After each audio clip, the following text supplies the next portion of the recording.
Hey guys, welcome back to another episode of Everyday EDC. My name is Tyler, and today we have an unboxing for you.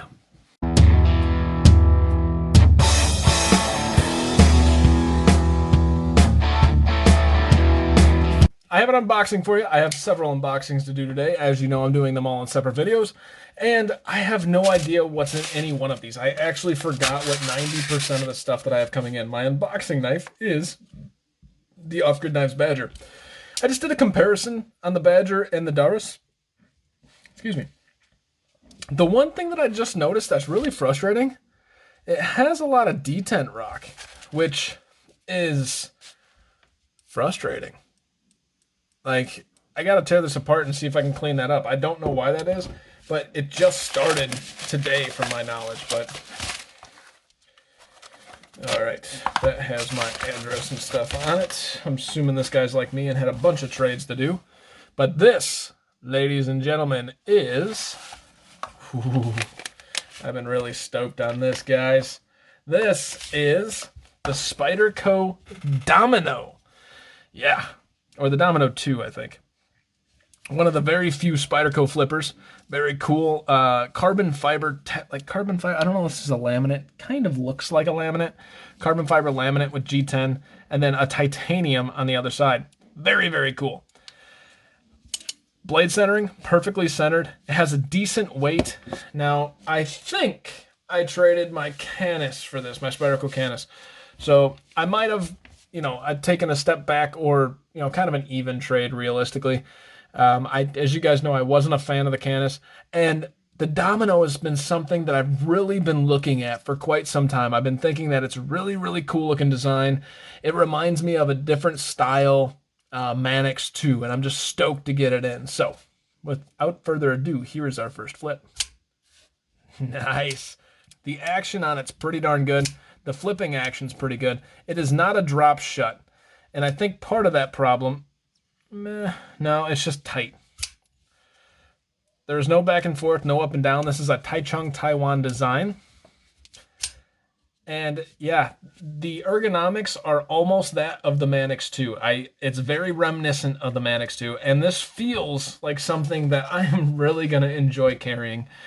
Blade steel, CTS XHP. No experience with that. First knife right now in the XHP. I'm going to have to do some research, and I'll do that on the review, give you guys a little bit more information on it. It feels, I think I can really fix this action. It actually feels a little gritty on some aspects. Like I can hear the grittiness there. If I take this apart, I'd be willing to bet that I can get this done pretty good. But yeah, it's pretty cool that it's a Spyderco flipper.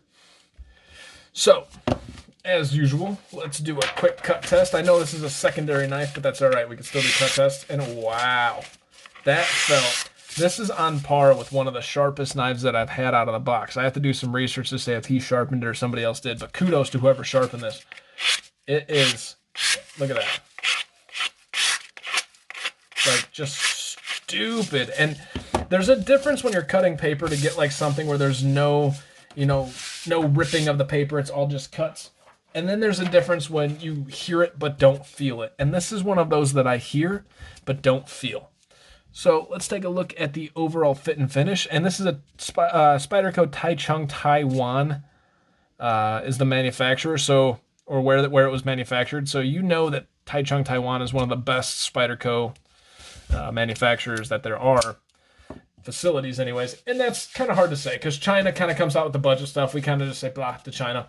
The Golden Colorados, we like the Golden Colorados quite a bit, and mainly that's because it's like a US thing, and there's a lot of good quality stuff that comes out of there. But Taichung Taiwan, for some, is their favorite, and they say that that's the best. So, and actually, just so you guys can see, I want to get...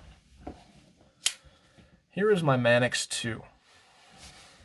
So uniquely enough, what this actually reminds me of, and where's the rest of my knives? I want to get one more out, just so you guys can kind of see what I'm working with here. This reminds me of like a hybrid.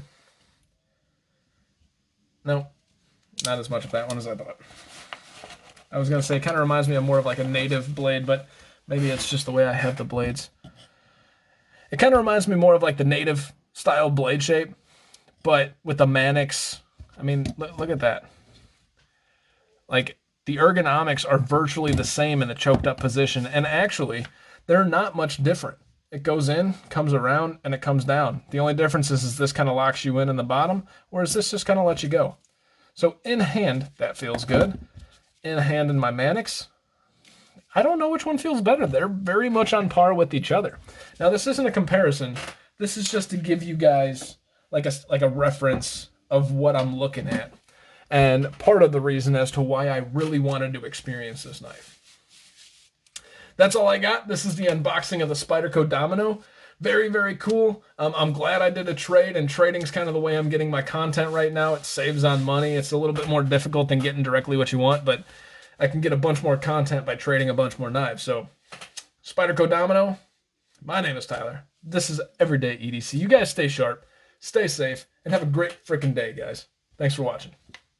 Hey guys, thank you so much for watching. It genuinely means a lot. If you liked what you saw, please subscribe, hit the thumbs up, leave a comment. If you didn't like it, give me some feedback in the comments below and hit the thumbs down button. In case you guys don't know, I do have a Patreon, which will be listed right here. In that Patreon, we're giving bi-monthly giveaways to just the Patreons based on the number of Patreons that we have in the Patreon. We will also be giving discounts on all the knives that I sell based on the number of patrons. My name is Tyler. This is Everyday EDC. You guys stay sharp, stay safe, and have a great day.